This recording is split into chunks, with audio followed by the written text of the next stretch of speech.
Mega TV நேயர்களுக்கு வணக்கம். வரக்கூடிய இந்த விஸ்வாவசு வருடத்தினுடைய பலன்கள், முதல்ல பொது பலன்களை பார்க்கலாம்.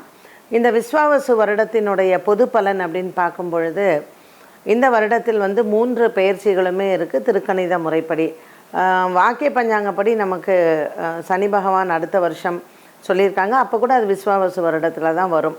ஸோ இந்த விஸ்வாவசு வருடத்தில் குரு பகவான் மட்டும் 3 ராசிகளில் அவர் இருக்கார். இப்போது வருஷம் பரப்பும்போது ரிஷபராசியில் இருக்கார். அதற்கு பிறகு அவர் வைகாசி மாதத்தில் மிதுன ராசிக்கு போகிறார். அதற்கப்புறம் அவர் அதிசாரமாக ஒரு 2 மாத காலத்திற்கு கடகராசிக்கும் போகிறார்.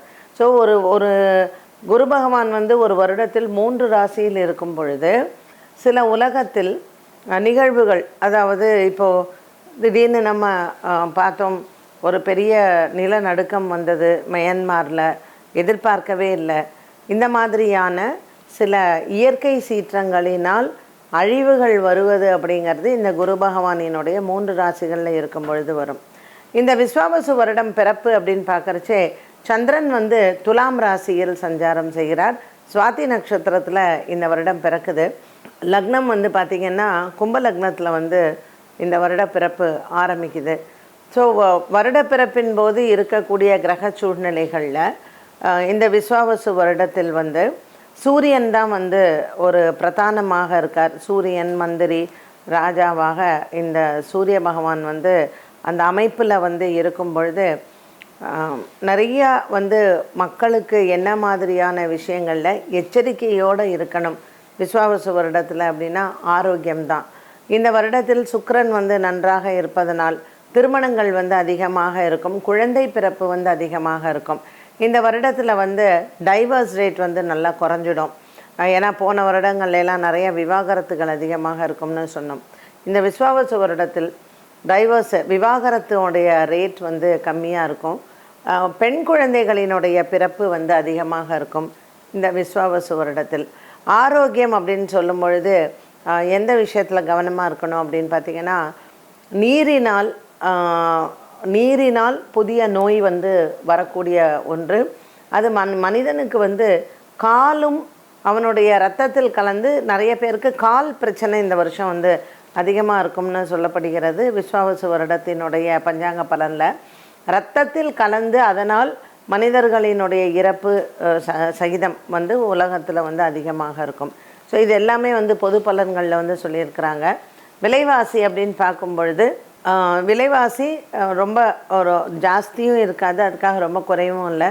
மிதமான ஒரு விலைவாசி அமைப்பு தான் இருக்குது. ஃபார்மர்ஸ், அதாவது அக்ரிகல்ச்சர் உழவு தொழில் செய்பவர்களுக்கு இந்த வருடம் ஒரு பெரிய மன நிம்மதி இருக்கும். எப்பொழுதுமே மழையினுடைய அளவு அதிகம் இருக்கும் பொழுது இந்த பயிரினுடைய அந்த நாசம் அப்படின்னு சொல்லுவோம் இல்லையா, அதுவும் கொஞ்சம் இருக்கத்தான் செய்யும். பட் இந்த வருடத்தில் அது ரொம்ப இருக்காது. ஒரு சில நாடுகளில், உலக நாடுகளில் ஒரு சில நாடுகளில் பஞ்சம் ஏற்படும். நமக்கு இல்லை, இந்தியா தமிழ்நாடு கண்டிப்பாக கிடையாது, பயப்பட வேண்டாம்.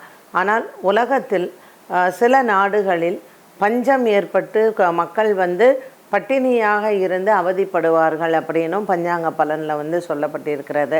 ரொம்ப நட்பு நாடுகளாக இருக்கக்கூடிய பக்கத்தில் அண்டையில் இருக்கக்கூடிய நாடுகளுமே நமக்கு பகையாக மாறுவதற்கும் இந்த வருடம் போர் வருவதற்கான வாய்ப்புகளும் அதிகம் உண்டு.